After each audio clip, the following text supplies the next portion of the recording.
जय भीम नमो बुद्धाय।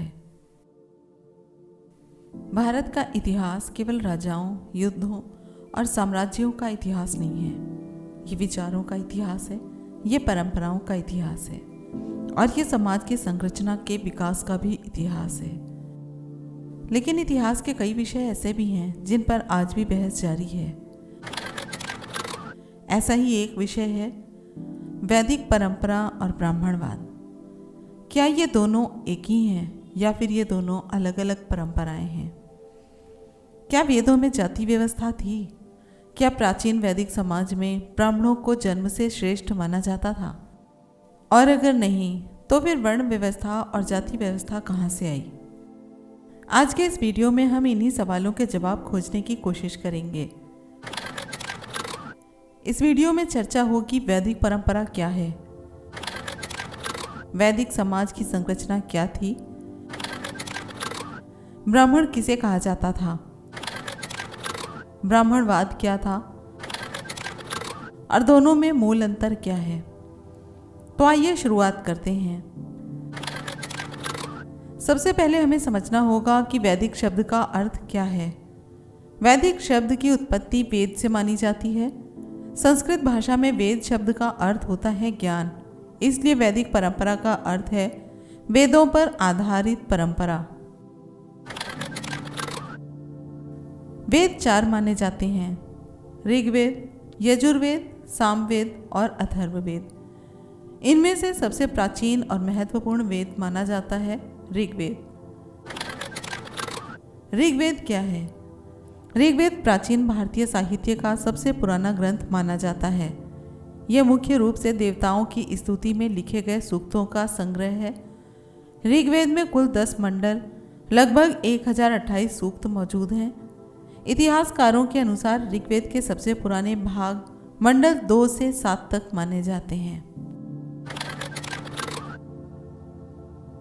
ऋग्वेद के आधार पर इतिहासकारों ने प्राचीन वैदिक समाज की कुछ विशेषताएं बताई हैं। ऋग्वैदिक समाज मुख्य रूप से कबीलाई समाज था। पशुपालन मुख्य पेशा था, कृषि भी की जाती थी। गाय को उस समय अधिक महत्व दिया जाता था। गाय को संपत्ति का प्रतीक माना जाता था। ऋग्वेद में कई देवताओं का उल्लेख मिलता है, जैसे इंद्र, अग्नि, वरुण, मित्र, सोम, वायु, मरुत। इनमें इंद्र सबसे लोकप्रिय देवता थे। इंद्र को वर्षा और युद्ध का देवता माना जाता था। ऋग्वेद में इंद्र के लिए लगभग 250 सूक्त मिलते हैं। इतिहासकारों के अनुसार प्रारंभिक वैदिक समाज में मूर्ति पूजा का उल्लेख नहीं मिलता। उस समय धार्मिक क्रियाएं मुख्य रूप से यज्ञ, मंत्र और स्तुति पर आधारित थी।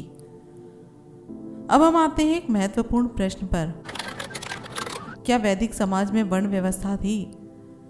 ऋग्वेद के शुरुआती मंडलों में समाज को वर्णों में विभाजित करने का स्पष्ट उल्लेख नहीं मिलता, लेकिन ऋग्वेद के 10वें मंडल में एक सूक्त मिलता है, पुरुष सूक्त। इसमें कहा गया है कि समाज के 4 वर्ण उत्पन्न हुए: ब्राह्मण, क्षत्रिय, वैश्य और शूद्र। प्राचीन ग्रंथों में ब्राह्मण को केवल जन्म से नहीं माना गया। भगवद गीता अध्याय 18 में ब्राह्मण के गुण बताए गए हैं: शांति, संयम, तप, ज्ञान, पवित्रता और क्षमा। इससे ये संकेत मिलते हैं कि ब्राह्मण की पहचान गुण और कर्म से जुड़ी हुई थी। अब यहाँ एक महत्वपूर्ण अवधारणा आती है, ब्राह्मणवाद। ब्राह्मणवाद शब्द का प्रयोग आधुनिक इतिहासकारों और समाजशास्त्रियों द्वारा किया जाता है। इसका अर्थ है एक ऐसी समाज व्यवस्था जिसमें ब्राह्मणों को सर्वोच्च स्थान दिया गया। समाज को जन्म आधारित वर्गों में विभाजित किया गया। मनुस्मृति एक ऐसा ग्रंथ है जिसमें समाज के लिए विस्तृत नियम बनाए गए हैं। इनमें वर्ण व्यवस्था, विवाह, सामाजिक आचरण के नियम बताए गए हैं। कई इतिहासकार मानते हैं कि मनुस्मृति ने जन्म आधारित सामाजिक व्यवस्था को मजबूत किया। समय के साथ वर्ण व्यवस्था धीरे धीरे जाति व्यवस्था में बदल गई। जाति व्यवस्था में पेशा, जन्म और विवाह सभी चीजें निर्धारित हो गई।